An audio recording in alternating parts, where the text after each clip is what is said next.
The world's climate scientists tell us that the highest safe level of emissions would be around 350 parts per million of carbon dioxide and greenhouse gases in the atmosphere. We're already at 400.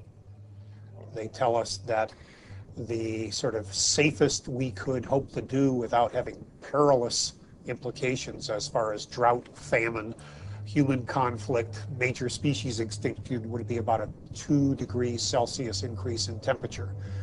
We're rapidly approaching that, and with all the built-in carbon dioxide that's already in the atmosphere, we're easily going to exceed that. So on our watch, we are facing the next major extinction of species on the Earth that we haven't seen since the time of the dinosaurs disappearing. When whole countries go underwater because of sea level rise, when whole countries find that there's so much drought that they can't feed their population, and as a result they need to desperately migrate to another country or invade another country, we're going to have climate wars in the future.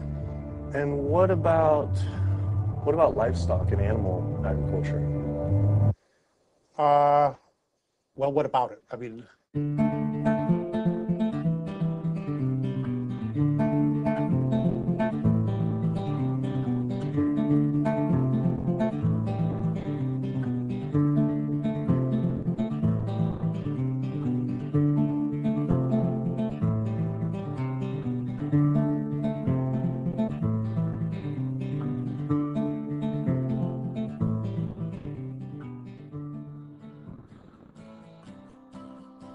My name's Kip. This is me. I had a cliche US American childhood. My mom was a teacher, my dad was in the military, and I have one sister. I played all the sports growing up, but I always loved the outdoors and camping. Life was simple, not a care in the world. And then this guy showed up. Like so many of us, I saw his film An Inconvenient Truth about the impacts of global warming, and it scared the emojis out of me. In Al Gore's film, he describes how our Earth is in peril. Climate change stands to affect all life on this planet. From monster storms, raging wildfires, record droughts, ice caps melting, acidification of the oceans, to entire countries going underwater. That could all be caused by humans' demands on the Earth. With scientists warning unless we take drastic measures to correct our environmental footprint, our time on this planet may be limited to only 50 more years. I wanted to do everything I could to help. I made up my mind right then and there to change how I lived and to do whatever I possibly could to find a way for all of us to live together, in balance with the planet sustainably forever. I started to do all the things Al told us to do. I became an OCE, Obsessive Compulsive Environmentalist. I separated the trash and recycling. I composted, changed all the light bulbs, took short showers, turned the water off when I brushed my teeth, turned off lights when leaving a room, and rode my bike instead of driving everywhere. But as the years went by, it seemed as if things were getting worse. I had to wonder, with all the continuing ecological crisis facing the planet, even if every single one of us adopted these conservation habits, was this really going to be enough to save the world? It just seemed that there was something more to the story. I thought I was doing everything I could to help the planet. But then, with one friend's post, everything changed. The post sent me to a report online published by the United Nations stating that cows produce more greenhouse gases than the entire transportation sector. This means that raising cattle produces more greenhouse gases than all cars, trucks, trains, boats, planes combined, 13% compared to 18% for livestock. This is because cows produce a substantial amount of methane from their digestive process. Methane gas from livestock is 25 to 100 times more destructive than carbon dioxide from vehicles. Here I'd been riding my bike everywhere to help reduce emissions, but it turns out there's more to climate change than just fossil fuels. I started doing more research. The UN, along with other agencies, reported that not only did livestock play a major role in global warming, it is also the leading cause of resource consumption and environmental degradation destroying the planet today. How is it possible I wasn't aware of this? I thought this information would be plastered everywhere in the environmental community. I went to the nation's largest environmental organizations' websites, 350.org, Greenpeace, Sierra Club, Climate Reality, Rainforest Action Network, Amazon Watch, and was shocked to see they had virtually nothing on animal agriculture. What was going on? Why would they not have this information on there? It seemed the main focus for many of these groups was natural gas and oil production, with fracking being the latest hot issue due to water usage and contamination. Hydraulic fracturing for natural gas uses an incredible amount of water. A staggering 100 billion gallons of water is used every year in the United States. But when I compared this with animal agriculture, raising livestock just in the US consumes 34 trillion gallons of water. And it turns out the methane emissions from both industries are nearly equal. Living in California, a state plagued by drought and water shortages, water use is a major concern for many of us. The average Californian uses about 1,500 gallons per person per day. About half of that is related to the consumption of meat and dairy products. So meat and dairy products are incredibly water intensive, in part because the animals are using very water intensive grains. That's what they eat. And so all of the water embedded in the grain and that the animal eats essentially is considered part of the virtual water footprint of that product. I found out that 1/4 pound hamburger requires over 660 gallons of water to produce. Here I've been taking these short showers trying to save water, and to find out just eating one hamburger is the equivalent of showering 2 entire months. So much attention is given to lowering our home water use, yet domestic water use is only 5% of what is consumed in the US versus 55% for animal agriculture. That's because it takes upwards of 2,500 gallons of water to produce 1 pound of beef. I went on the government's Department of Water Resources Save Our Water campaign, where it outlines behavior changes to help conserve our water, like using low-flow shower heads, efficient toilets, water-saving appliances, and fix leaky faucets and sprinkler heads, but nothing about animal agriculture. When I added up all the government's recommendations, I was saving 47 gallons a day. But still, that's not even close to the 660 gallons of water for just one burger. I wanted to see if I could somehow talk with the government about this. Just calling to see if we could schedule an interview. Yeah, that would be good. What does your schedule look like this afternoon or tomorrow afternoon? Tomorrow afternoon could be good. For the urban environment, there are a lot of things that can be done. Indoor, using low-flow shower heads, low-flow faucets, efficient toilets, efficient water using appliances. All those are really good areas that can help quite a lot. But the biggest water savings is from outdoors. We have to be mindful of the way we use water. We have to use it as efficiently as possible. We have to protect its quality, and we have to be good stewards of the environment that depend on water. And checking the sprinklers. A lot of time we get a lot of leaks and broken sprinklers and things like that that wastes water. And those are the areas that there's a lot of room for conservation. It kept on coming up. A lot was of animal agriculture. Can you comment on that at all, about how much that plays a role in water consumption and pollution?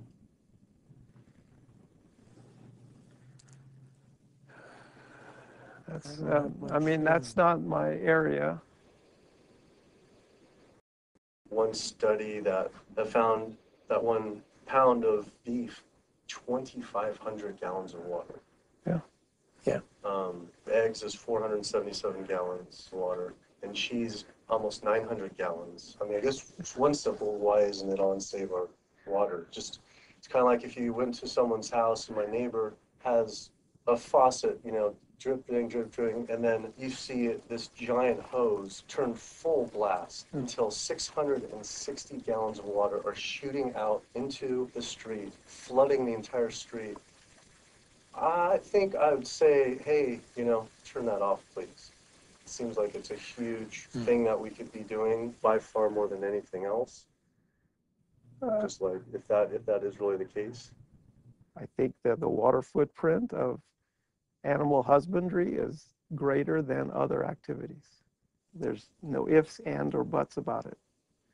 That would be really powerful, just rather than waiting till we're in a drought. What do you think about just starting now, and whoever's in charge of the Save Our Water, hey, let's start encouraging people to eat less meat now, because these studies are coming out.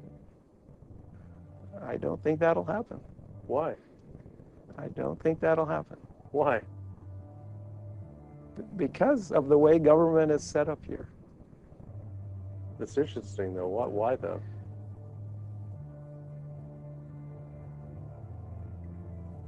One is water management, and the other one is behavior change. Behavior of taking showers and not watering your lawn and doing all that, that's behavior.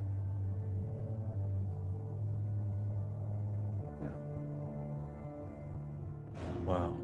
Clearly, the government did not want to talk about this issue. Their inability to answer, along with the environmental organization's silence on the topic of animal agriculture, made it seem something more was going on. I started doing more investigating on the impacts of livestock and found out the situation was actually worse than I had thought. In 2009, 2 advisors from the World Bank released an analysis on human-induced greenhouse gases, finding that animal agriculture was responsible not for 18%, as the UN stated, but was actually 51% of all greenhouse gases. 51%. Yet all we hear about is burning fossil fuels. This devastating figure is due to clear-cutting rainforests for grazing, respiration, and all the waste animals produced. This makes animal agriculture the #1 contributor to human-caused climate change. But not only that, I found out raising animals for food consumes 1/3 of all the planet's fresh water, occupies up to 45% of the Earth's land, is responsible for up to 91% of Amazon destruction, is a leading cause of species extinction, ocean dead zones, and habitat destruction. Yet, the world's largest environmental groups that are supposed to be saving our world didn't mention this anywhere. I had to speak with environmental organizations to find out why they weren't addressing this issue. I sent off dozens of emails, made call after call, spent hours on hold. Days became weeks and weeks became months, and for some reason, no one wanted to talk to me about this. So bizarre. I supported these organizations for so long and now was met with silence. I was, however, able to connect with a handful of environmental authors and advocates that were willing to address this issue. I took my old trusty van, Super Blue, out of retirement and hit the road.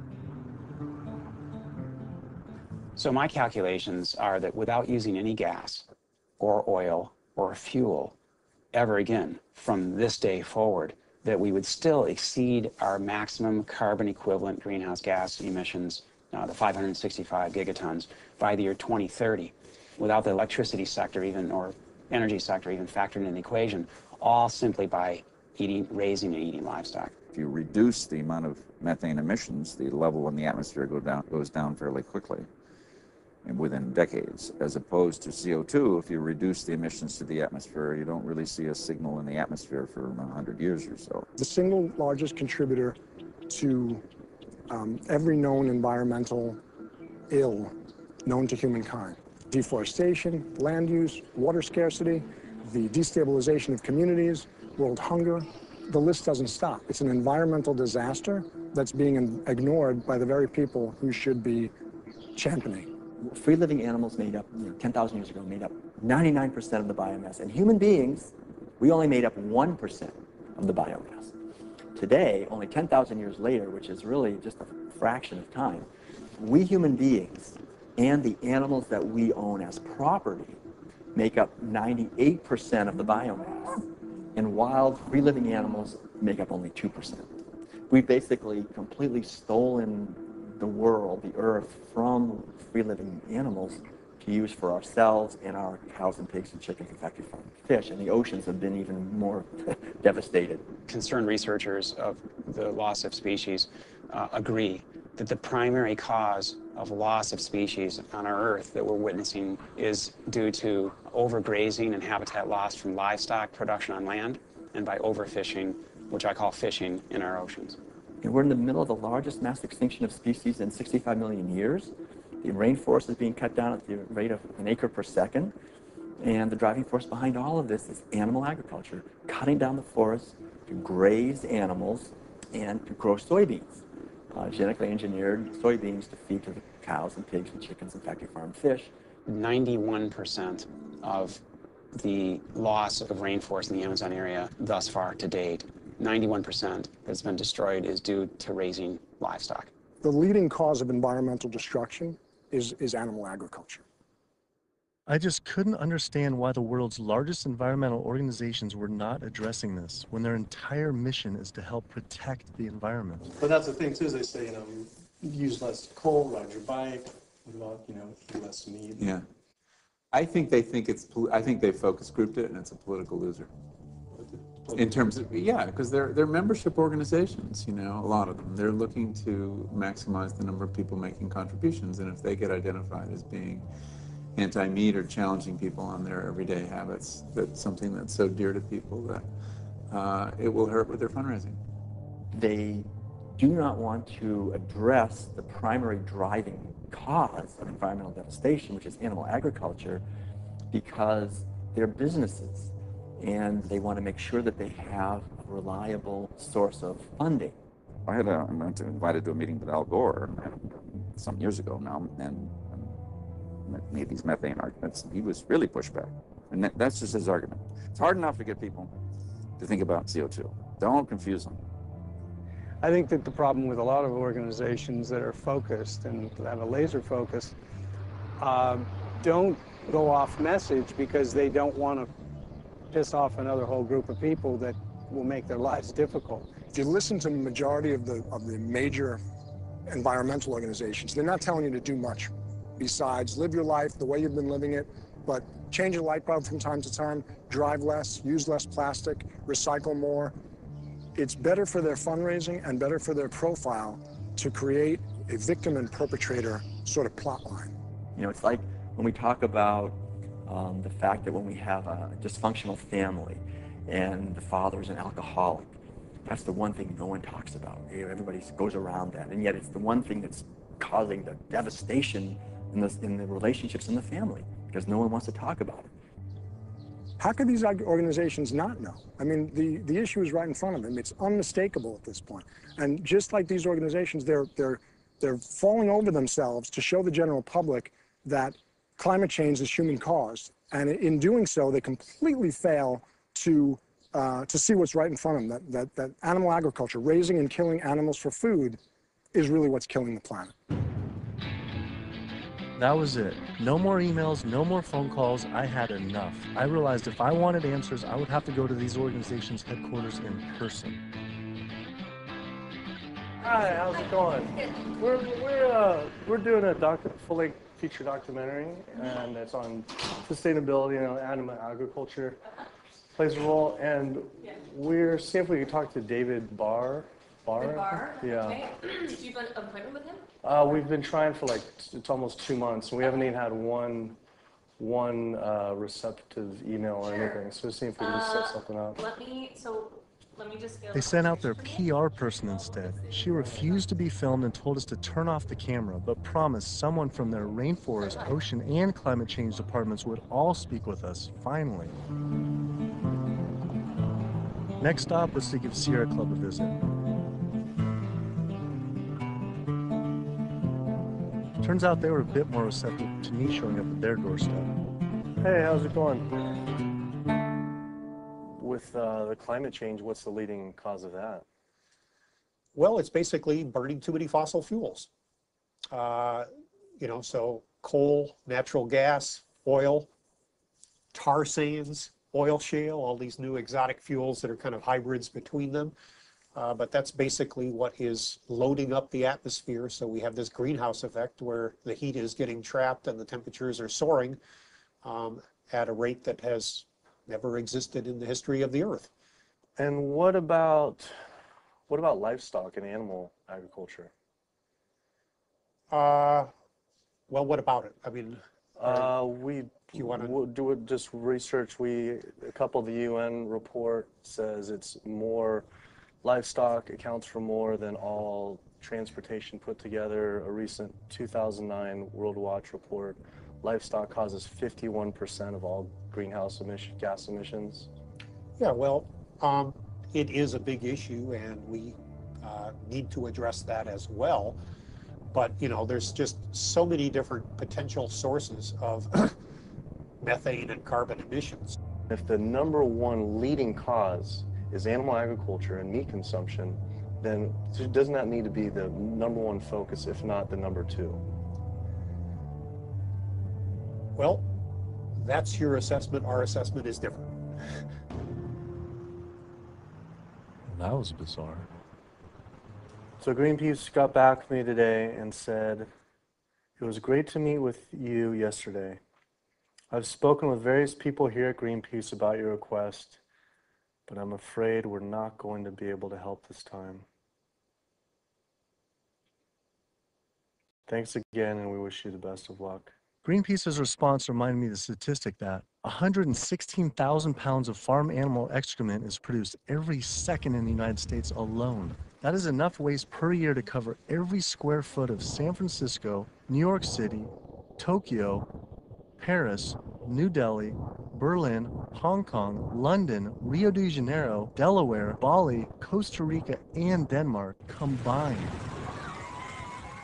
Livestock operations on land has caused created more than 500 nitrogen-flooded dead zones around the world in our oceans, comprise more than 95,000 square miles of areas completely devoid of life. So any meaningful discussion about the state of our oceans has to always begin by frank discussions about land-based animal agriculture, which is not what our conservation groups, Oceana being the largest one in the world right now, the most influential, as well as others, that's not what is at the apex of their discussions.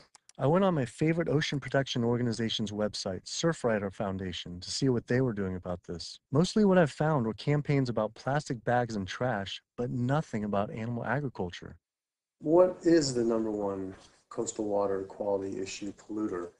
I mean, a lot of it, it's actually, we call it the toxic cocktail, because it really is this sort of diffuse source. So it's, heavy metal from tires and brakes and cars, heavy metals. It is these herbicides and pesticides. It's really just, it's kind of picking up the everything we leave on the ground and collecting it together and pushing it out into the ocean. So it's hard to actually target like one thing. When we're doing our research on this particular one and runoff, and just kind of increasingly as we're like interviewing more and more people, it keeps coming up. The animal agriculture as being, and we read animal agriculture as being the number one water polluter, considerably by more than any other. Yeah, that's interesting. I think, I guess it depends on the regions that you focus on, like the urban areas, which is sort of like where we are here in Southern California. We don't see that because there's not a lot of sort of agricultural farms. But if you look in the mid-Atlantic, sort of Maryland, Virginia, North Carolina, that region, I know there's a lot of poultry farms and a lot of hog farms, and it's a huge waste issue. I was surprised that not only did they not focus on farm runoff, but they also didn't mention any campaigns about how our oceans are in near collapse. The UN reported that 3/4 of the world's fisheries are overexploited, fully exploited, or significantly depleted due to overfishing.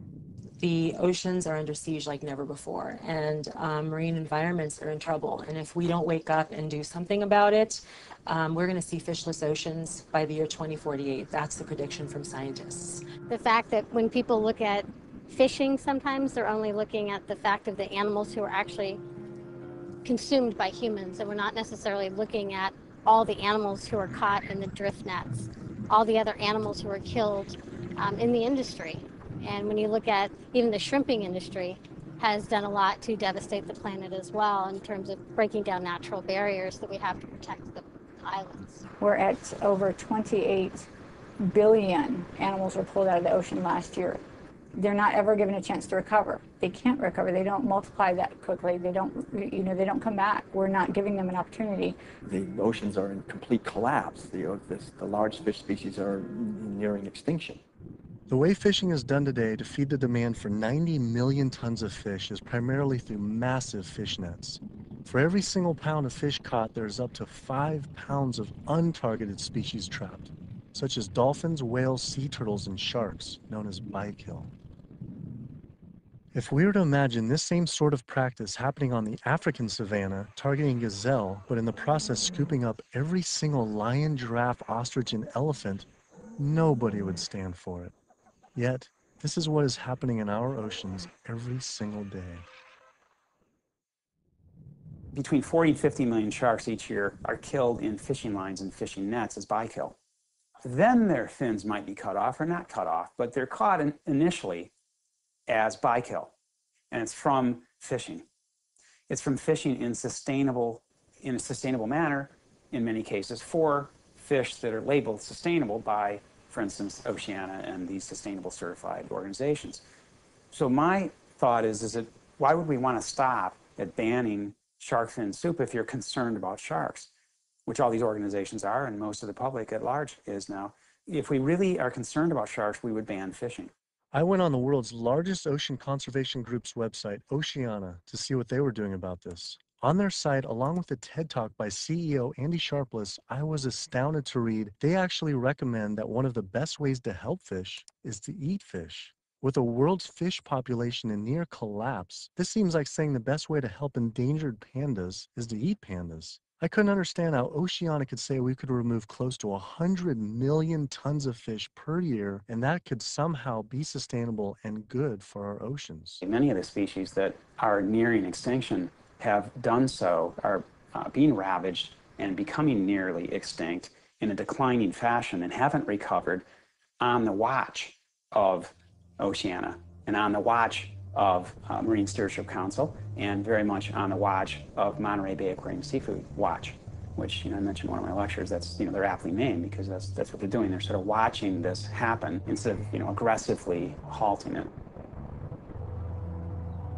I mean, according to the United Nations Food and Agriculture Organization, roughly 3/4 of all the fisheries out there are either fully exploited or overexploited. So there's really not a whole lot of fish stocks out there that you might consider at healthy levels for the ecosystem. Watching Andy's TED Talk about feeding the world. In 1988, fish catch, as you mentioned, peaked at 85 million tons. How is it possible that we can sustainably catch 100 million tons by 2050, regardless if it's in a farm or if it's in the ocean? If for every pound of fish you're taking out, you're essentially taking out 5 pounds of wild fish, no matter whether it's a pond or it's in the ocean. How can that be sustainable?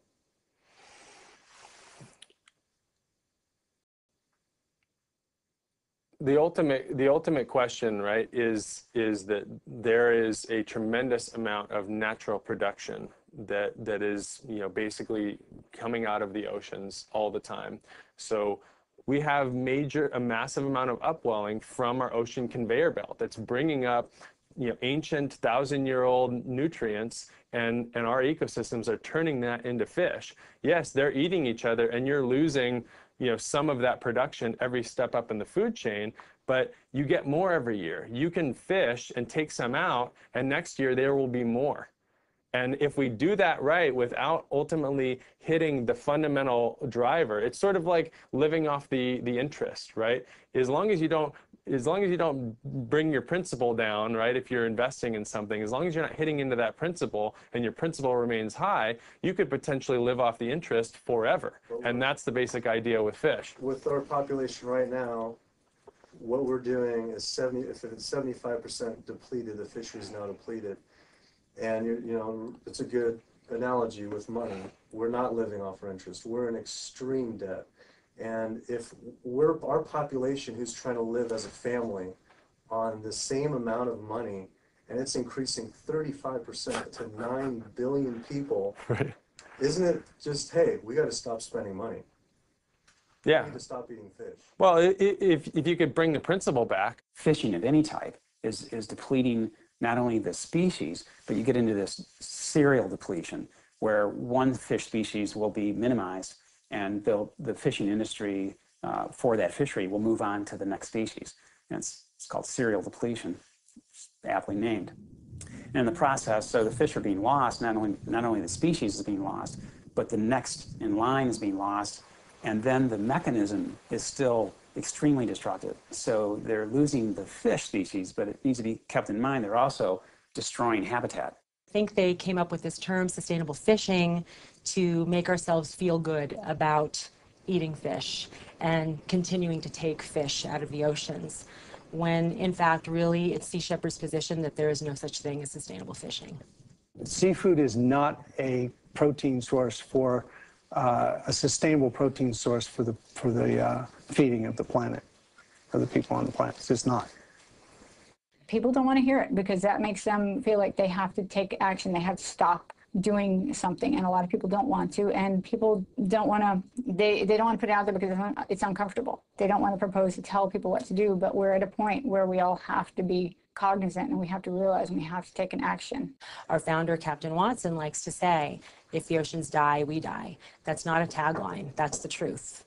Perhaps the only other ecosystem that is being destroyed at such a rapid rate are the world's rainforests. Our global rainforests are essentially the planet's lungs. They breathe in CO2 and exhale oxygen. An acre of rainforest is cleared every second, and the leading cause is to graze animals and grow their feed crops. That is essentially an entire football field cleared every single second. And it is estimated that every day, close to 100 plant, animal, and insect species are lost due to rainforest destruction.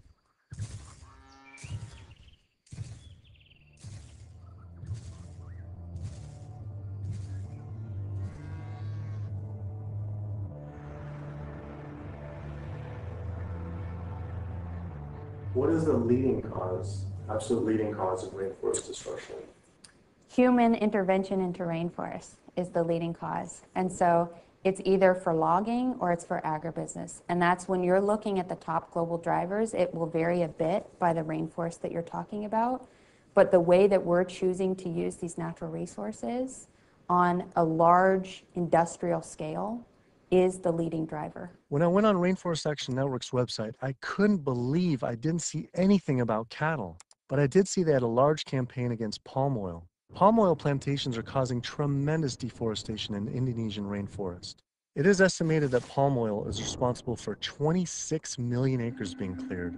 Though, compared to livestock and their feed crops, they were responsible for 136 million acres of rainforest lost to date.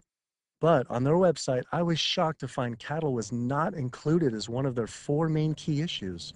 Instead, they focused on palm, pulp and paper, coal, and tar sands. How could they not have the leading cause of rainforest destruction? I had to wonder, why focus on fossil fuels and not cattle? Is it more fossil fuels or is it more animal agriculture? I don't know why we would ever do a one or the other. I'm just wondering, what more is it? I don't necessarily know what it is.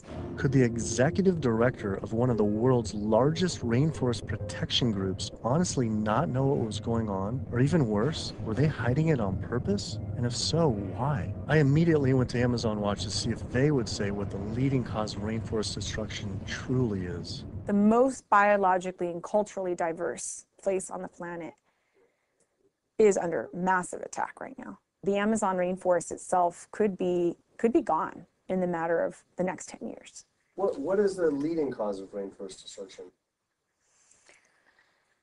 The leading cause of rainforest destruction, I would say, well, just to put it into the context of what Amazon Watch works on, you know, there's many drivers of deforestation, as we call them. Many different reasons and ways that the rainforests are destroyed. The ones that cause the most damage and are the most widespread are mega projects, such as oil and gas pipelines, such as mining projects, such as mega dam projects. We're not talking about... I felt like I was going in circles with all these groups, as if I were stuck in some strange Cowspiracy twilight zone where no one could talk about cows. I couldn't believe these organizations just wouldn't say what the leading cause of rainforest destruction truly is. I had to ask one more time. It's hard to say what is the leading cause of deforestation of the Amazon because they're all destructive: oil and gas, mining, dams, agriculture. But in terms of land use, in terms of the amount of land that is destroyed by when we talk about, in comparison, all those different causes of deforestation, what is causing the most trees to fall, for example, I think it would definitely be agriculture.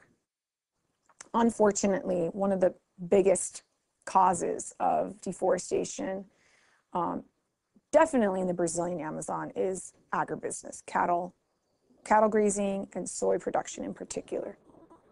This is really what's going on. Why do you think that's like no Greenpeace or no one's really saying the whole story? The whole story about one of the main cause of deforestation.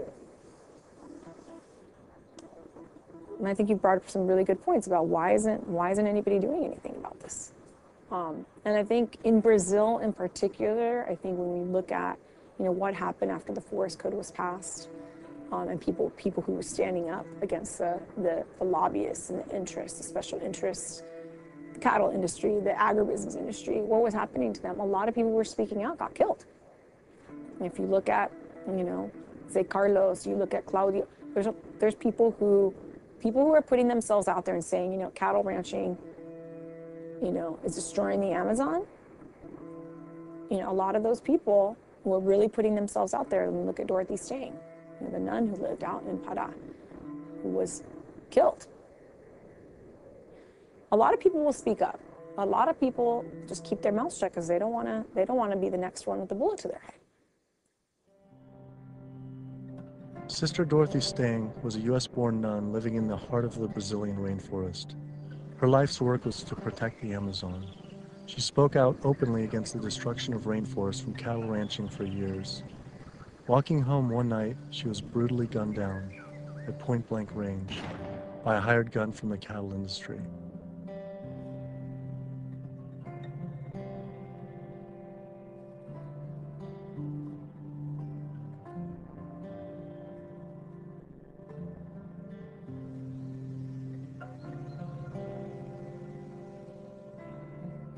After Greenpeace's initial denial for an interview, I wrote again, begging they reconsider. Greenpeace got back again and said again, I'm afraid we've explored the options here in terms of helping you and are not going to be able to be involved this time. You mentioned you were also speaking to Oceana. I'm sure they'll be able to give you some great quotes about ocean-related issues. Thanks again for thinking of us. Unbelievable. With Greenpeace unwilling to be interviewed, I had to find a different avenue for answers. There's something really fishy going on over there. Fortunately, I found a former Greenpeace board of director who now speaks openly about the industry. Environmental organizations, like other organizations, are not telling you the truth about what the world needs from us as a species. It's so frustrating when the information is right before their eyes. It's documented in peer-reviewed papers and journals. It's there for everybody to see, but the environmental organizations are refusing to act.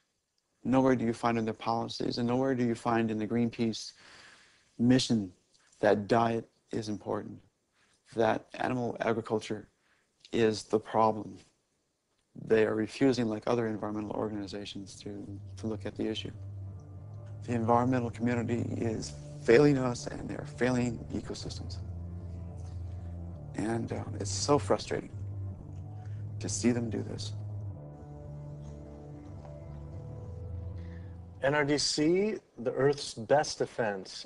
All right, so here they actually do have a few things on animal agriculture. The leading cause of environmental degradation is too much pollution and too many engines churning too fast in too many places around the globe. Lately, in 2009, a World Watch report that livestock causes 51% of greenhouse gas emissions, and transportation is around 13, and then the low end, the UN was around 18 to 30, which is more than all transportation, all put together. Internationally or nationally? Yeah, I think energy production and transportation are still major sources. So I think, I guess I'm not going to comment on that because I'm not familiar with those numbers. So it's, don't quote me on this, but that's cow farts. That's what I think what that is. I think that's cow farts.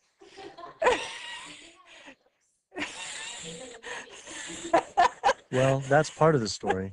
Methane production from cows and other livestock's flatulence is a major contributor, but mostly it is due to deforestation and the waste they produce, which is 130 times more waste than the entire human population, virtually all without the benefit of any waste treatment.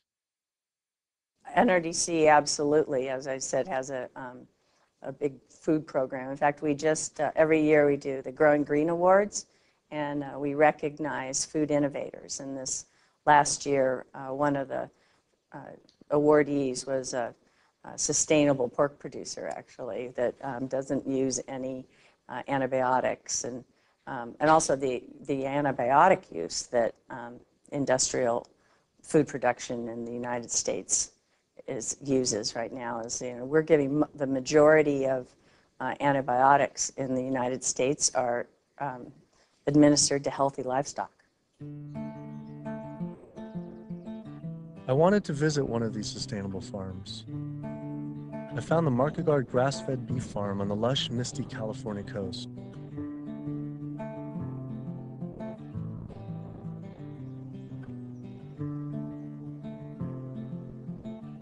I met Eric and Donegal Markegard and their 4 children. Leah and Larry are usually up at 6 and out, milking the cows, slopping the hogs.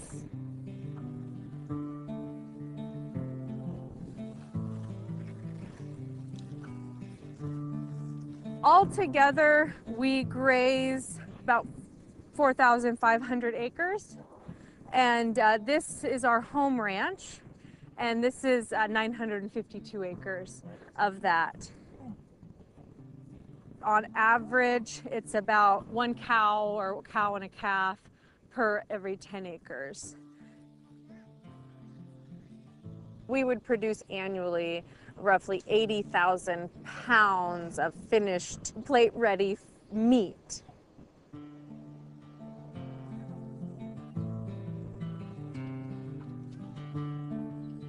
We keep about 10 pigs in roughly a 50-acre area, and we move them around in 10-acre pastures.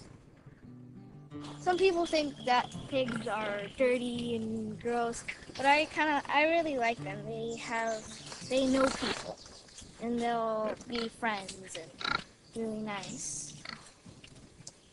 And they could be like your best friend, or could be like a sister. See, they know you when you get to know them. I mean, I shouldn't be bonding, but you have to have nice pigs. Why shouldn't you bond with them? Well, because they're gonna turn into bacon. Oh. But these pigs are about 7 months old now. So these bigger ones are getting ready to be killed. Those 2 smaller ones there, they could grow up a few more months.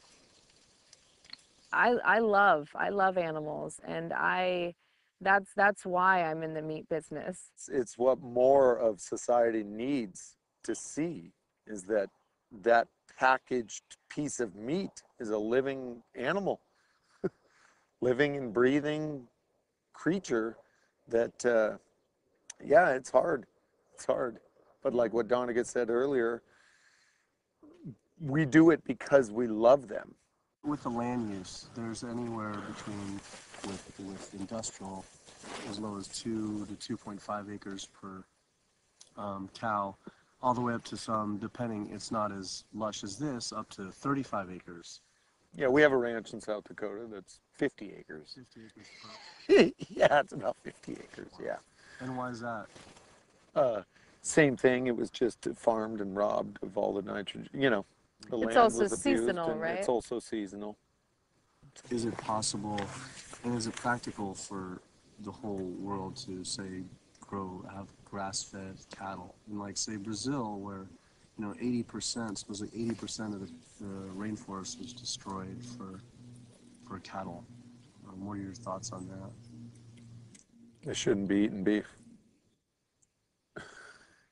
If their environment wasn't designed to raise beef, then they shouldn't be eating it. Yeah. How do you offset the carbon footprint of livestock?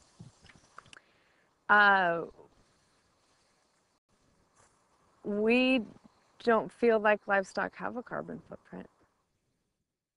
I left there feeling confused. And as far as grass-fed beef not having a carbon footprint, it actually sounded like it could make sense until I added up the numbers on land use and population. If we were to use the market guard model of raising animals, which requires 4,500 acres producing 80,000 pounds of meat, the average American eats 209 pounds of meat per year. If that was all grass-fed beef, only 382 people could be fed on their land. That equates to 11.7 acres per person times 314 million Americans, which equals 3.7 billion acres of grazing land. Unfortunately, there are only 1.9 billion acres in the U.S.'s lower 48 states. Currently, nearly half of all United States land is already dedicated to animal agriculture. If we were to switch over to grass-fed beef, it would require clearing every square inch of the United States, up into Canada, all of Central America, and well into South America. And this is just to feed the United States' demand on meat. But that figure doesn't even take into consideration that much of that land isn't suited to graze livestock. We would have to convert all mountain ranges to grassland, clear ancient forests and national parks to grazing, and demolish every city just to make room to graze cows. Just like Brazil, the United States isn't suited to meet the demands for meat. It takes 23 months for a grass-fed animal to grow to the size and age that it's slaughtered, whereas a grain-fed takes 15 months. So that's an additional 8 months of water use, land use, feed, waste. And in terms of a carbon footprint, it's a huge difference. Turns out, due to land use, grass-fed beef is more unsustainable than even factory farming. I had to come to terms with the fact there was no way to sustainably raise enough animals to feed the world's current demand on meat, and had my doubts on dairy as well. But I did want to talk with a premier organic dairy company to see if they believe their product was sustainable for the world's population. It requires a lot of inputs to produce milk. The feed, the water, the land, it does. And it may not be practical to expect that there can be enough dairy production produced in a sustainable way to feed the entire world. I just don't think that that's necessarily a given. I think it's maybe too much to expect that the world can be fed with dairy in a sustainable way. I don't know the answer, but common sense would say that's a long shot. I was shocked to hear such an honest answer. If this is what the dairy's CEO would say, I wonder what the farmer would claim. Based on their marketing, it seemed their farms were an oasis for cows.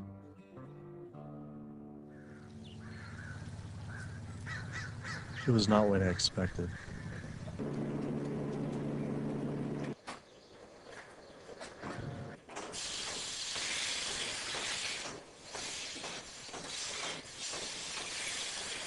Typically, a cow will eat 140 to 150 pounds of feed a day. 40 to 50 pounds of feed every day. And then she's also going to drink between 30 and 40 gallons of water. Probably go through about 20 tons per week. 20 tons of grain per week. Primarily for our milking cows, so about 250 cows. Yeah, so the biggest part of sustainability to me, the number one thing on the list should be profitability. So how the process completely works from start to finish is the cow needs to have a baby in order to give milk. And so she'll have her baby. That baby's going to stay with the mother for at least 2 days. The babies will go off to our calf raising facility, so they have an individual hutch that they'll be raised in. Since we're a dairy, it's only the girl cows that give us milk. So the boys on typical dairies, they're sold off to beef raising facilities. But we do keep approximately half, and we raise them for 2 years and sell them as organic grass-fed beef. So all dairy cows eventually go to the beef industry? Mm-hmm. At some point in time, she's really going to drop off, and so you have to make a business decision at that point. Are you going to keep investing in her, to give milk, or are you going to sell her off again to another dairy or into the beef industry?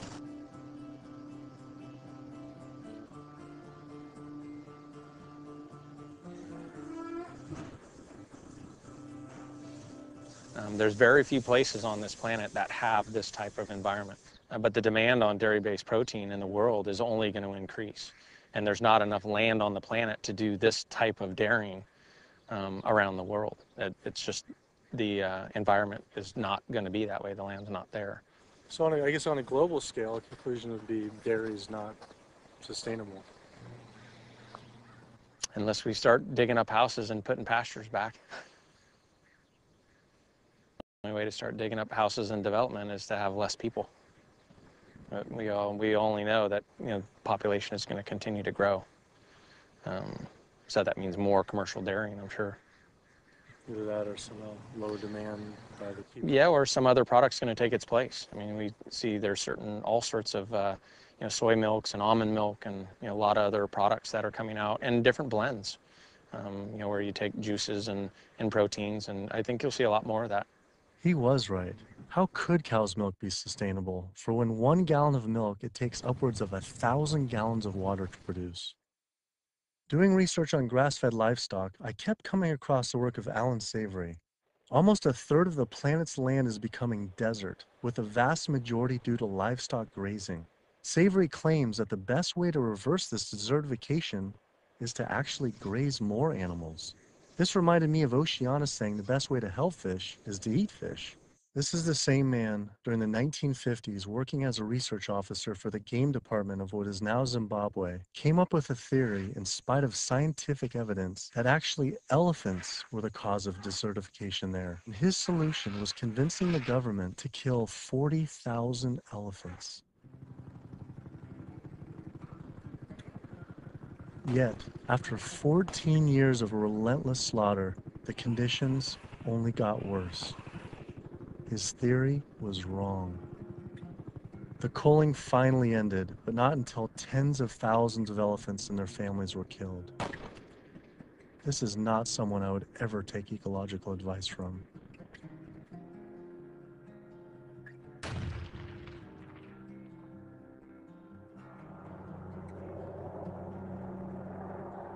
It turns out the cattle industry is having the same effect on wildlife in the United States. The government has been rounding up horses en masse, and we now have more wild horses and burros in government holding facility, 50,000 wild horses and burros in government holding facilities than we have free on the range. Basically, you have ranchers who get to graze on our public lands for a fraction of the going rate. So they're getting like this huge tax subsidy. It's about 1/15 of the going rate. And what the Bureau of Land Management has to do is say how much forage and water is on the land, and then they divvy it up. They give so much to the cows, so much to wildlife, and so much to the wild horses and burros. And what we see is the lion's share of the forage and water is going to the livestock industry. And then they scapegoat the horses and burros and say, oh, there are too many horses and burros, let's remove them. I always tell people that wild horses and burros are just one of the victims of the management of our public lands for livestock, because we also see the predator killing going on. We know wolves are now being targeted by ranchers to get rid of wolves. USDA has aircraft, and all they do is aerial gunning of predators. So all a rancher does is call up and say, I've got a coyote here. They'll come over and they'll shoot the coyote, or they'll shoot the mountain lion, or they'll shoot the bobcat. And this is all for ranching. In Washington State, after cattle were found to be attacked on public lands where they were grazing under permit, Washington State decided to kill the entire wedge pack of wolves. And those wolves were not introduced. They had in-migrated from Canada, but they're no longer there. It starts at the local level with the Bureau of Land Management, but then it goes all the way to Congress. And we see Congress, sitting there willing to allow this type of mismanagement of our public lands to continue. It is the insistence of and the lobbying power of the animal agriculture industry that continues to see wolves killed, continues to see an insistence that predators be maintained at a low level that does not benefit ecosystems. I've seen so many pieces of land, I've looked at so many environmental assessments from the Bureau of Land Management where they say the rangelands are not meeting standards. And they say straight up, livestock grazing is a cause for not meeting range standards, and yet they will continue to allow livestock grazing. They're at the very core of making sure that cougars are treed by hounds, and that wolf packs are run down, and that hunting seasons are opened up year-round, and that traps are set so that they can suffer. If anyone cares about wild horses and wildlife and public lands and the environment, you can't ignore the livestock, the impact, the negative impact that livestock raising is having on our public lands in the West.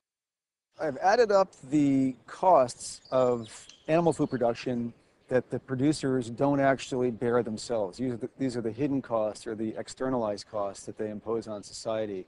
And those are in categories like healthcare, environmental damage, subsidies, damage to fisheries, and even cruelty. If you take those externalized costs, which are about $414 billion, if the meat and dairy industries were required to internalize those costs, if they had to bear those costs themselves, the costs of the retail prices of meat and dairy would skyrocket. So a $5 carton of eggs would go to $13. A $4 Big Mac would go to $11. The problem with these externalized costs being imposed on society is that whether you eat meat or not, whether you're an omnivore or an herbivore, you are paying part of the costs of somebody else's consumption.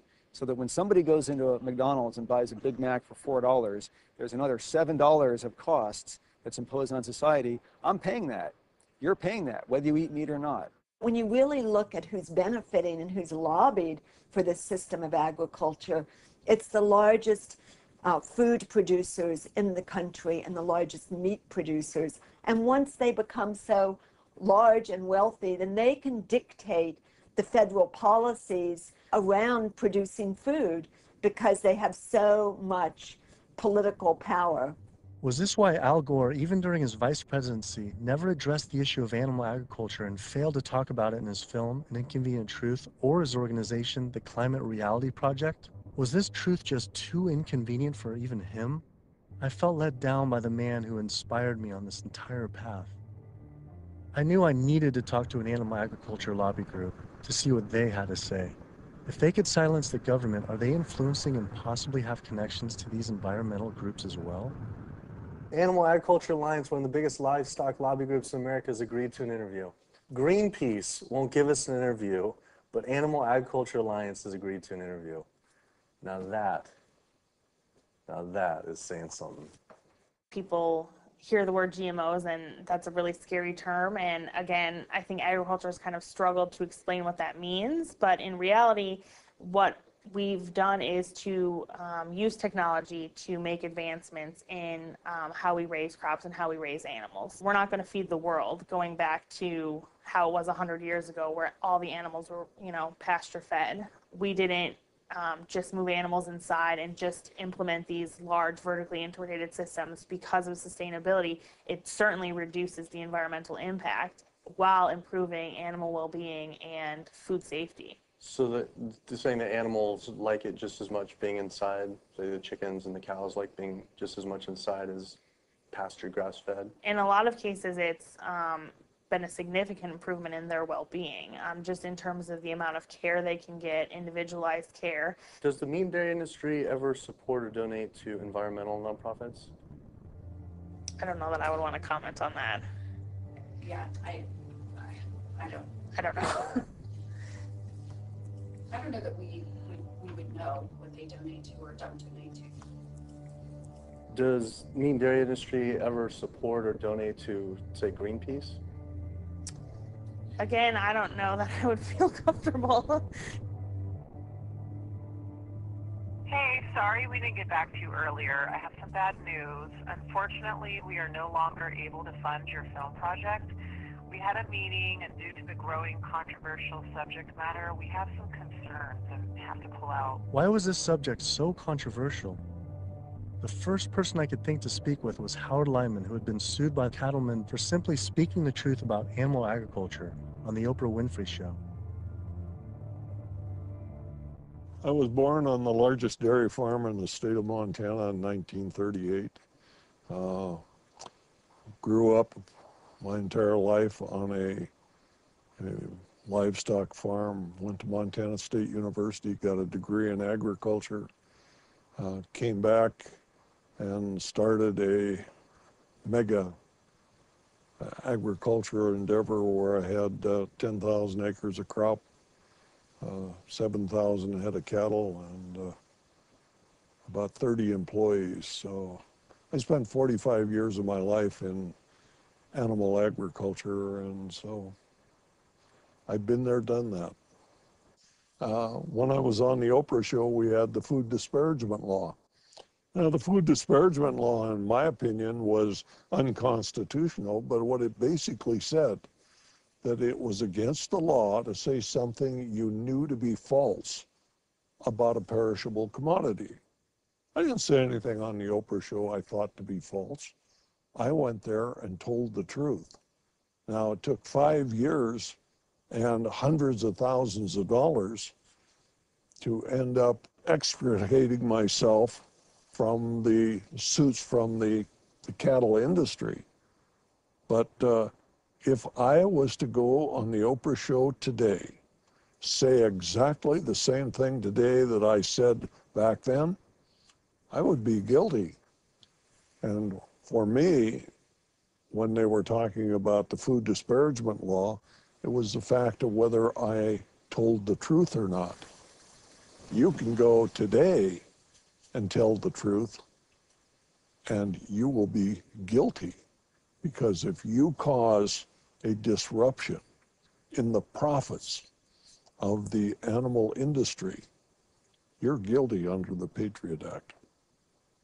Do you think there should be any concern of us making this documentary? Of course. If you don't realize right now that you're putting your neck on the chopping block, you know, you better take that camera and throw it away. The animal agriculture industry is one of the most powerful industries on the planet. I think most people in this country are aware of the influence of money and industry on politics, and we really see that clearly on display with this industry in particular. Most people would be shocked to learn that animal rights and environmental activists are the #1 domestic terrorism threat, according to the FBI. And why is that? It's a difficult question to answer, why these groups are at the top of the FBI's priorities. I think a big part of it is that they, more than really any other social movements today, are directly threatening corporate profits. You know, when we try to find out how factory farms and how animal agriculture is polluting the environment, they try to claim exemptions to that information, either under national security terms or public safety, trademark issues, business. It's a business secret. We've seen all these attempts to keep people in the dark about what they're actually doing. You know, one of the largest industries on the planet with the biggest environmental impact, trying to keep us in the dark about how it's operating. Through the Freedom of Information Act, we obtained documents from the counterterrorism unit that show they are monitoring my lectures, media interviews like this one, my website, my book. Are we at risk filming this and showing it? You're going up against people that have massive legal resources. I mean, it's just overwhelming, the amount of money at their disposal, and you have nothing.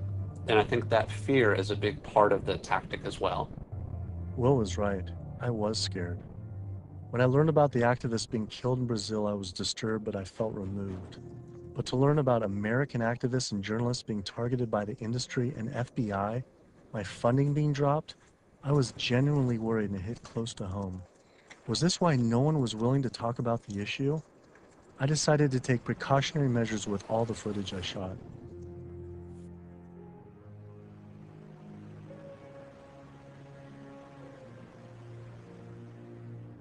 I was beyond frightened to imagine what could possibly happen if I pursued this subject any further. It seemed the only decision to make was to put down the cameras and walk away. But then, I realized this issue was way bigger than any personal concern I could ever have for myself. This was about all life on Earth hanging in the balance of our actions, and that you either live for something or die for nothing.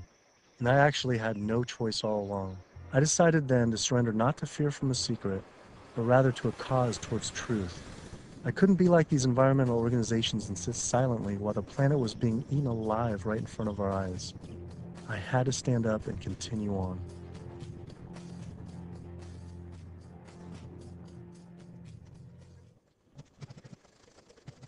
Some people would say the problem isn't really animal agriculture, but actually human overpopulation.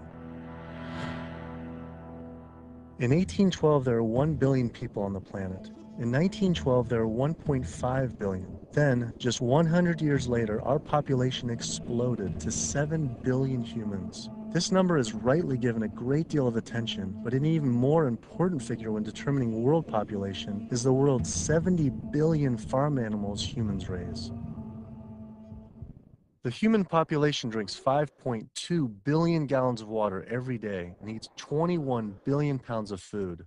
But just the world's 1.5 billion cows alone drink 45 billion gallons of water every day and eat 135 billion pounds of food. This isn't so much a human population issue, it's a human eating animals population issue. Environmental organizations not addressing this is like health organizations trying to stop lung cancer without addressing cigarette smoking. But instead of secondhand smoking, it's secondhand eating, which affects the entire planet. We're growing enough food right now in the world to feed between 12 and 15 billion people. We only have 7 billion people. We have roughly 1 billion people starving every single day. Worldwide, 50% of the grain and legumes that we're growing, we're feeding to animals.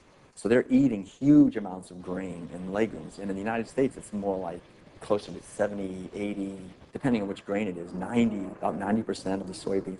82% of the world's starving children live in countries where food is fed to animals in the livestock systems that are then killed and eaten by more well-off individuals in developed countries such as the US, UK, and in Europe. The fact of it is that we could feed every human being on the planet today an adequate diet if we did no more than take the feed that we are feeding to animals and actually turn it into food for humans.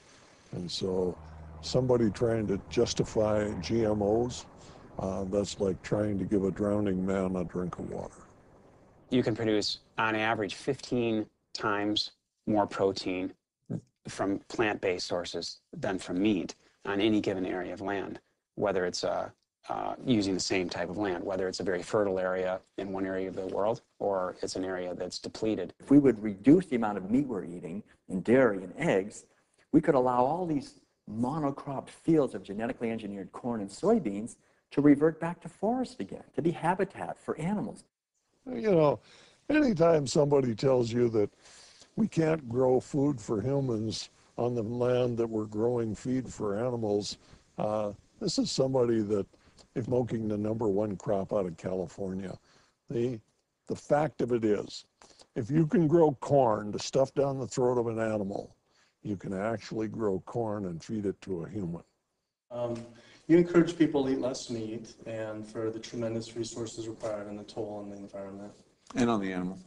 And on the animals. And the workers in the system. And it's a brutal system at every level. As the world population continues to grow to almost 9 billion people, do you foresee someday that we might just completely have to stop eating meat altogether? I don't know that we'll completely stop. I think that the amount of meat eaten will decline. There's no way to support 9 ounces per person per day, which is what Americans are eating now. If the Chinese alone decide they want to eat that much, and they've decided they want to eat that much, we just can't. We don't have enough world to produce the grain to generate that much meat. I think a plant-based diet is the most sustainable. But what do you recommend for 9 billion people can eat for the planet to not only sustain but to thrive? Would you throw out a number like an ounce, 1 ounce? Oh, per meat? And including dairy, Yeah, I don't think I don't know enough. But yeah, it would be on the order of a couple ounces a week. It's not going to be the way we're eating it now. We're gorging on meat. We're eating huge amounts. And does that include cheese too? Like Yeah. 2 ounces total? Yeah, cheese and milk. 2 ounces a week. Only 2 ounces a week seem like nothing. People could probably raise that in their own backyard. Maybe backyard farming was a sustainable solution. I have 42 ducks. I started off with 3 ducks 3 years ago, and then those burdened into a population. I buy a 75-pound bag of seed, and that seed bag will last me right now about 2 weeks. The ducks now that we're going to be culling are about 2 years old. When you're living with them, they get used to you. They're not intimidated or whatever, and so they make all their vocal sounds like natural. Go down. Easy, easy, easy, easy. Okay. Now we're gonna keep you. Run. These two go first. Being smart-wise, compared to a chicken, they're probably the same.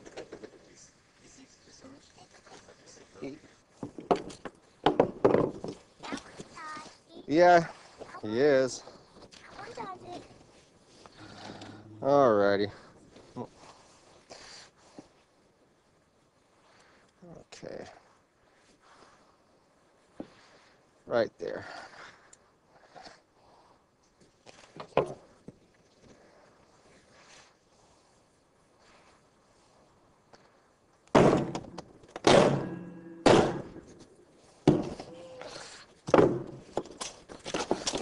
That's going to be a little gruesome.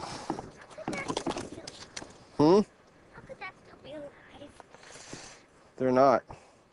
That's nerves, a nerve reaction. 5 years old or something like that, I think it was, the first time my dad came out and made us watch as we did rabbits. And we'd raise probably a couple dozen rabbits each year. And then we would take those rabbits and skin them and clean them up and keep them for food. As a young kid, I was kind of, I don't want to say it was hard, but it was kind of, from my memory, because some of the rabbits I had named, so it was kind of like going, you're like going, but after doing it a couple of times, you kind of just learn it's just something that has to be done.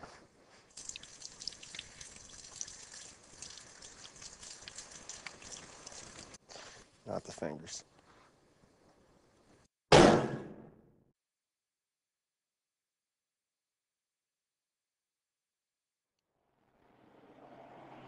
just can't do it. I don't think I could have someone else do it for me if I can't do it. If I can't do it, I don't want someone else doing it for me. And then sustainability, for sustainability, 75 pounds is 2 pounds per, so it's a pound per week per duck. 52 weeks, 110, so it's 110 pounds of food for 1 to 1.5 pound of meat. So on the sustainability issue, it's 100 to 1. And that grain gets, who knows where that grain comes from. But I mean, when it gets to this point, it's not even about sustainability. It was just, I don't feel real good inside. First time I've ever seen that. So, kind of, yeah. I'd been so caught up in the destruction caused by animal agriculture, I realized I had never truly dwelled on the obvious reality that every one of these animals was killed. It was always a disconnected, abstract fact of eating meat, but when it became personal, face to face, the story changed. I had already scheduled weeks in advance to film another backyard slaughter of a chicken that stopped producing eggs. I didn't know how I was going to possibly go through another slaughter. So I didn't.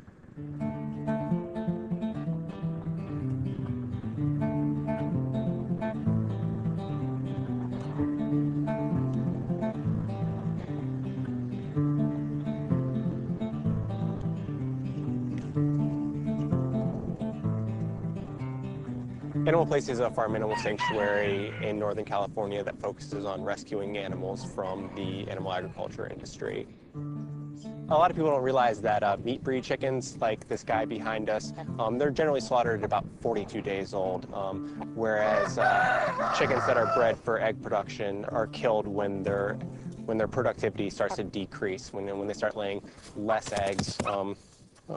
And that generally happens about 18 months to 20 months. It doesn't matter if you buy caged eggs from hens on cage-free farms or free-range farms or pasture-based farms. Hi, Carol. It doesn't matter. It turns out there's a successful movement of sustainable animal alternative food producers based right here in California, funded by big names like Bill Gates and Biz Stone. When you imagine all those egg-laying hens eating all that soy and all that corn, you have an energy conversion ratio at about 38:1. Whereas alternatively, you can find plants, and you can grow those plants, and you can convert those plants into food. And the energy conversion ratio for the plants that we're using to replace the eggs is about 2:1, compared to 38:1 for eggs. So our explicit goal is to have the maximum amount of impact by creating this new model that makes the global egg industry entirely obsolete.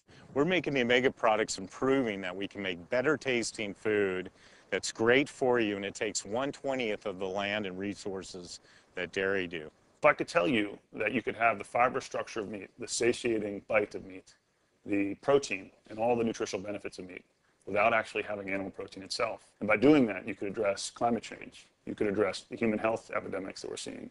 You could address animal welfare, and you could address natural resource conservation. Would you make the change? But what if people just ate less animal products, like going meatless on Mondays? When you go meatless on Monday, if you ascribe to that campaign, you're essentially contributing to climate change, pollution, depletion of our planet's resources, and your own health, then on only 6 days of the week instead of 7.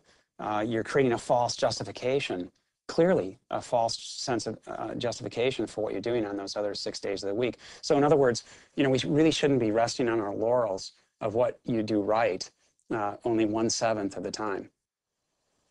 You can't be an environmentalist and eat animal products, period. Kid yourself if you want. If you want to feed your addiction, so be it. But don't call yourself an environmentalist. I knew I had to stop eating all animal products.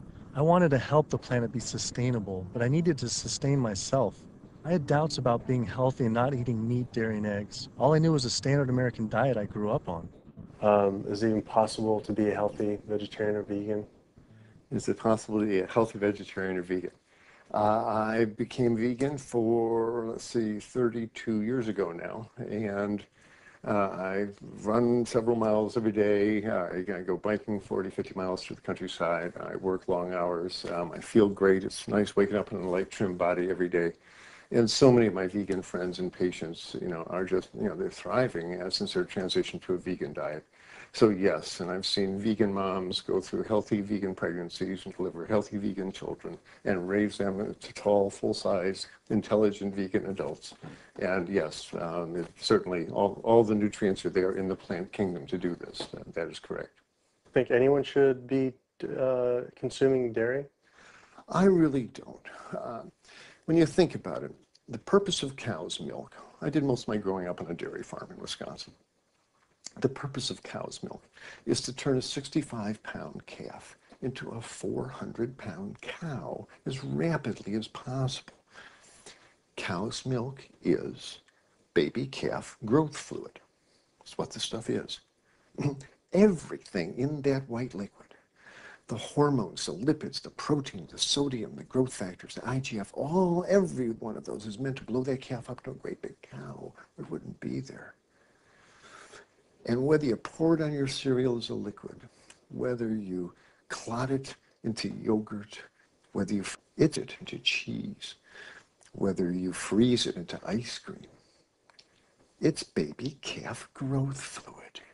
And women eat it, and it stimulates their tissues, and it gives women breast lumps. It makes the uterus get big, and they get fibroids, and they bleed, and they get hysterectomies, and they need mammograms, and gives guys man boobs. Cow's milk is the lactation secretions of a large bovine mammal who just had a baby. It's for baby calves. I tell my patients, go look in the mirror. Do you have big ears? Do you have a tail? Are you a baby calf? If you're not, don't be eating baby calf growth fluid in any level. There's nothing in it people need. It was a relief to hear I didn't have to eat any animal products to be healthy and even thrive. But I still thought you needed animal manure to grow organic agriculture. It turns out there's an entire movement with people growing food without any animal inputs. I visited Earthworks Urban Farm in Detroit, where they are working with and growing food for the low-income community. We tend to see ourselves as individuals in a bubble, and forget that we inhabit this land and this earth with other creatures. And so we have to learn how to share more, I guess. Josh here is working on his garden. You'll be surprised what you can do with what seems to be not a lot of space. About a 4x8. Yeah. What's your goal this year? How much do you think you can maximize that? I would push for 100 at least. 100 pounds. Please. That's amazing. So the one full year after this was constructed, we doubled our yield to over 14,000 pounds of food. 14,000 pounds on Yeah. about how many acres? About 2.5. So as much food as we produce and we grow, or the earth helps us grow, is we also have to return those nutrients back to the soil. So we like to think of our work as being regenerative, that we're putting as much life-giving substance in the ground as we're taking out. So just kind of healthier and safer to use vegetarian or vegetable composting and stuff? Yeah, that's what we found. But also because it takes less time, it's a lot easier to manage. A lot easier, yeah. Yeah. And the soil's just as rich? No. Yeah, absolutely. Not only is it veganic more compassionate, it's also more efficient. And in a society with this many billions of people, we need to be as efficient as possible. Some people might go back and say, if we embrace this primitive approach of only wild animals everywhere, and we go back to like a hunter-gatherer system, that sounds great. But that was 10 million people on the entire continent. Maybe a little bit more, a little bit less, no one really knows. Today, now, we have what? We have 320 million in the US, 25 million in Canada, another 100 and so many million in Mexico. So North America is up to almost 450 million people. Trying to figure out a way to bring animal agriculture in balance with 450 million hungry people is impossible. This is amazing. I didn't believe it when I first learned it, but 216,000 more people are born to the planet every day. Every day. It's extraordinary. But what's really extraordinary is you need, per day, 34,000 new acres of farmable land. It's not happening. To feed a person on an all-plant-based vegan diet for a year requires just 1/6 of an acre of land. To feed that same person on a vegetarian diet that includes eggs and dairy requires 3 times as much land. To feed an average U.S. citizen's high-consumption diet of meat, dairy, and eggs requires 18 times as much land. This is because you can produce 37,000 pounds of vegetables on 1.5 acres, but only 375 pounds of meat on that same plot of land. I also learned the comparison doesn't end with land use. A vegan diet produces half as much CO2 as an American omnivore, uses 1/11th the amount of fossil fuels, 1/13th the amount of water, and 1/18th of the amount of land. After adding this all up, I realized I had the choice every single day to save over 1,100 gallons of water, 45 pounds of grain, 30 square feet of forested land, the equivalent of 20 pounds of CO2, and one animal's life every single day. If we all, as a society, did go vegan and we moved away from eating animal foods and toward a plant-based diet, well, what would happen? If we didn't kill all these cows and eat them, then we wouldn't have to breed all these cows because we're breeding cows and chickens and pigs and fishes. We're breeding them, over and over again, relentlessly. So if we didn't breed them, then we wouldn't have to feed them. If we didn't have to feed them, then we wouldn't have to devote all this land to growing grains and legumes and so forth to feed to them. And so then the forest could come back. Wildlife could come back. The oceans would come back. The rivers would run clean again. The air would come back. Health would return. Renewable energy infrastructure, such as building solar and wind generators all over our country to reduce climate change. I mean, that's a pretty good idea, but it's projected to take at least 20 years. And at least minimally $18 trillion to develop. It's important to realize that we don't have that long of a time frame. We just talked about how it might be a 3 to 4 year time frame. So we don't really have 20 years, and we really don't have $18 trillion to develop these. So another solution to climate change, we could stop eating animals, and it could be done today. It doesn't have to take 20 years, and it certainly doesn't have to take $18 trillion because it costs nothing. Some people say, well, let's fix CO2 and then we can worry about methane. Well, it's the other way around. It actually makes sense. Do something about methane because you get a response right away. Quietly and unmistakably, the most powerful thing that someone can do for the environment. No other lifestyle choice has a farther-reaching and more profoundly positive impact on the planet and all life on Earth than choosing to stop consuming animals and live a vegan lifestyle. Do you realize 75% of Americans consider themselves to be environmentalists. You don't think we couldn't solve this problem in a heartbeat? I'll tell you what, all we would need is for the environmentalists to live what they profess, and we'd be on a new course in the world. We will not succeed until we stop animal agriculture. And by succeed, I mean we will not save ecosystems to the extent necessary. We will not have enough food for people around the planet. We will not stop global warming. We will not stop pollution and the dead zones that run off all the fields of corn and soy that are grown to feed livestock.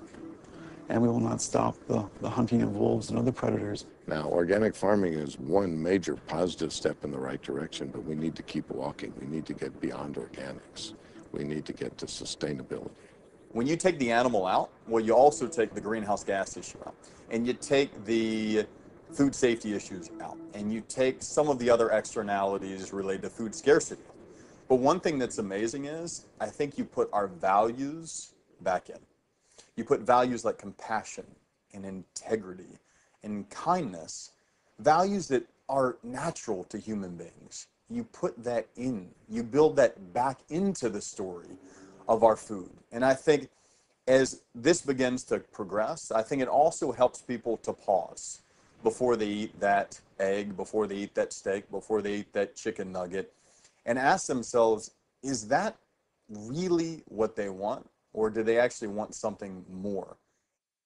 I had to come to the full conclusion the only way to sustainably and ethically live on this planet with 7 billion other people is to live an entirely plant-based vegan diet.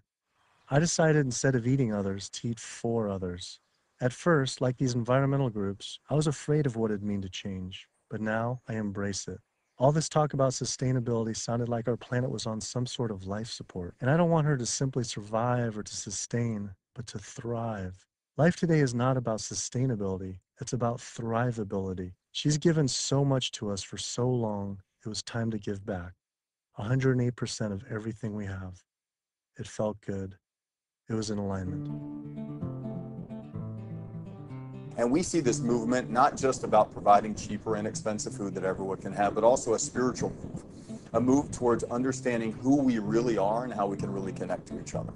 Do what you can do as well as you can do it every day of your life, and you will end up dying one of the happiest individuals that ever died.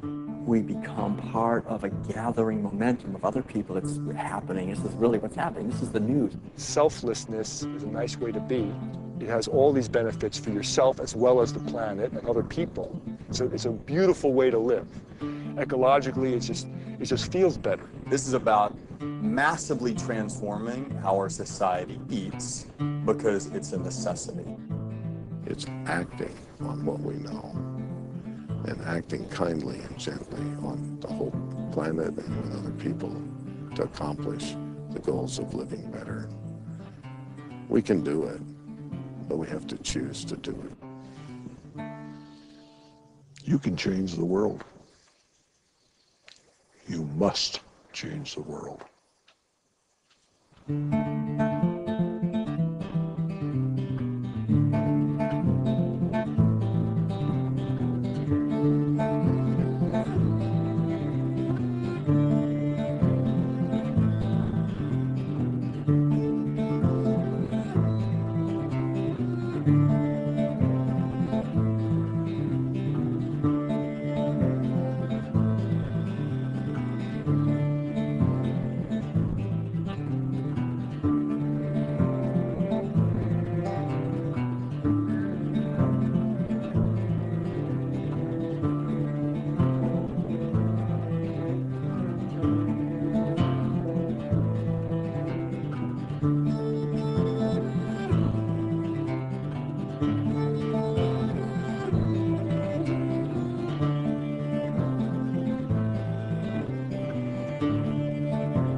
you.